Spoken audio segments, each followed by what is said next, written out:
Welcome to the Global Goals Studio. I'm Chika Odua here with Richard Wolff. We're talking about racial justice with guest Kerry Kennedy, president of Robert F. Kennedy Human Rights, a nonprofit advocacy organization, Rashad Robinson, president of Color of Change, an online racial justice group, and Alicia Garza, the principal at Black Futures Lab, also co-founder of the Black Lives Matter Global Network. We have a lot of ground to cover, so let's get started.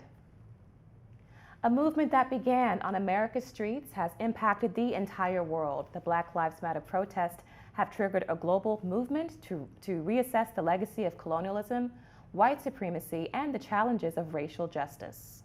Ms. Garza, as you know, people of color in the U.S., especially African Americans, have been protesting to be treated as human beings for centuries.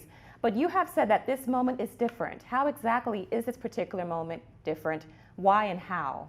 I think the first thing that is unique about this moment is that we're seeing the Black Lives Matter movement transcend race, gender, and other demographics. And that is something that's unique from our founding in 2013, where I think you mainly saw Black folks and people of color who were lifting up this banner.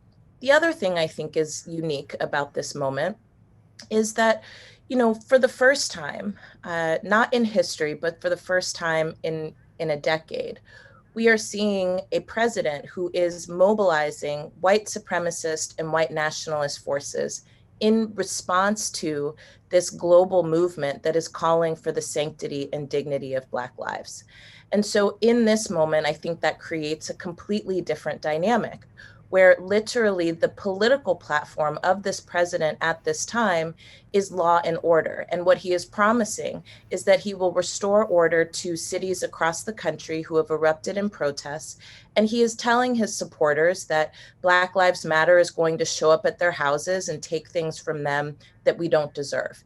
It's a classic racist narrative, but it's a unique narrative that's being used against Black Lives Matter, one that hasn't been used in the last decade. It's unique to this administration, and I think unique to this political moment.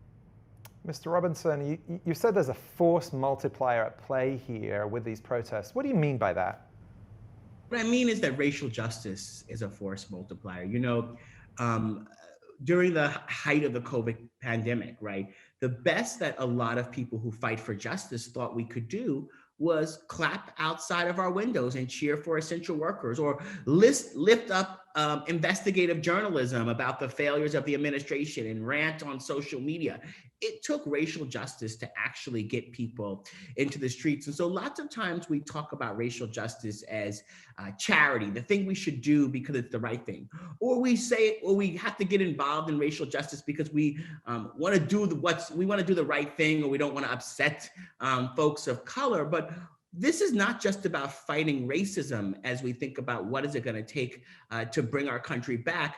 It is about racial justice actually as a driver and participation to get people into streets, to get people involved, to get people activated about what the future is. And so I talk about racial justice as a force multiplier because in many ways it has been the thing that's allowed us to build sort of a multiracial movement capable of actually driving participation in the election and beyond.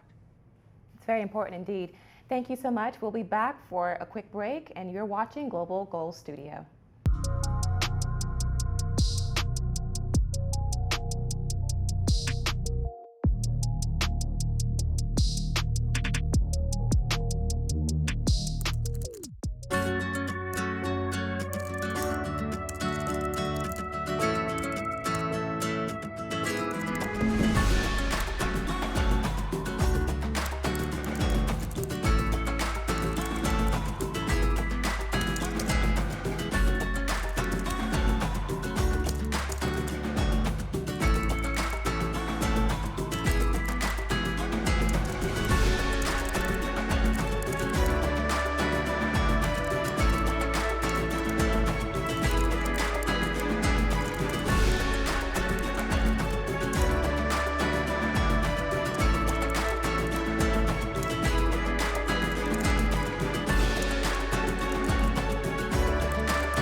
you.